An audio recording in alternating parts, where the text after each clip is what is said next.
السلام عليكم ورحمة الله وبركاته. أهلا ومرحبا بكم في منصة ميرا. امتحان الشفوي أكتر حاجة بتبقوا قلقانين منها جدا، لأن بتبقى فيس تو فيس قدام لجنة ممكن ثلاثية أو لجنة خماسية.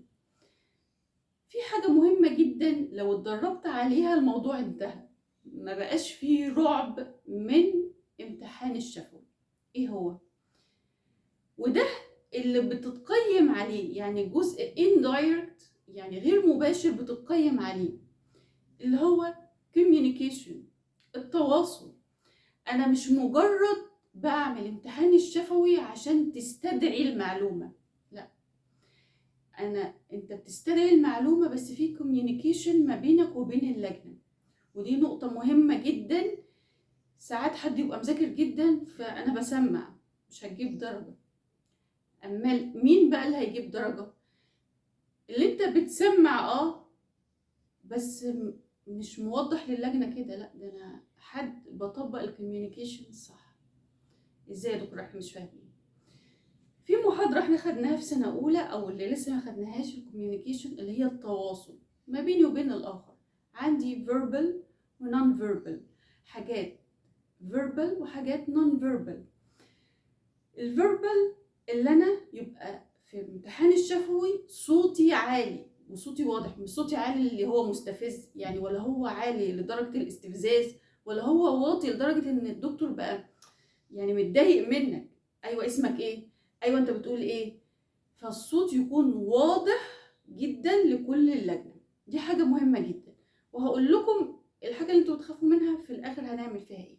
بس ناخد الاول التقييمات او الاساسيات اللي انت هتقيم عليها. تاني حاجة اللي هي النون فيربال في الكوميونيكيشن.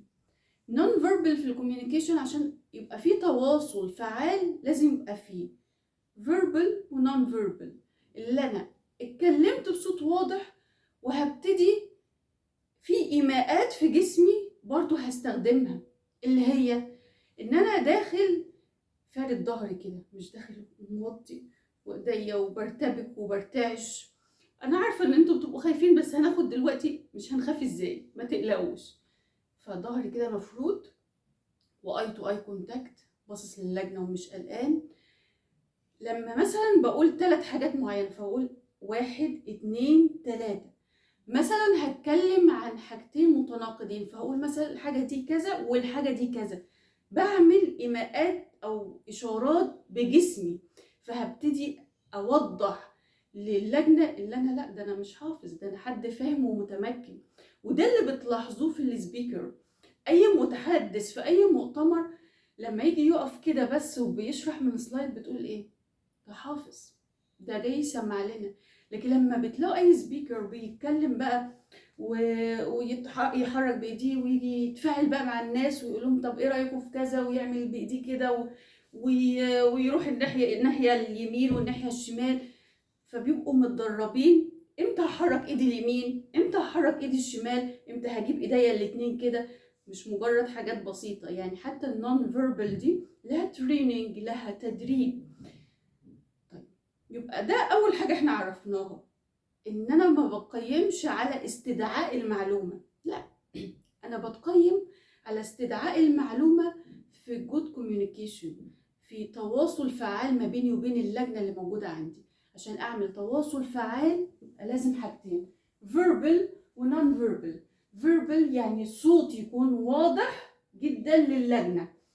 non verbal اللي انا في حاجات بتحرك بيها، مش واقف ثابت كده وجسمي مفرود وعينيا باصه للجنه، مش ببص لزميلي او باصص في الارض. طيب يا دكتور خلاص احنا عرفنا الحاجات اللي احنا هنقيم فيها، يعني مش مجرد بس انا بستدعي معلومه. انا خايف انا ببقى مرعوب فعلا يعني. زميلي بيبقى داخل انا بحس ان انا خلاص هيجيلي ارست. على فكره مش انت بس، احنا كلنا حتى واحنا دلوقتي لما بندخل في الشفوي ده شعور طبيعي.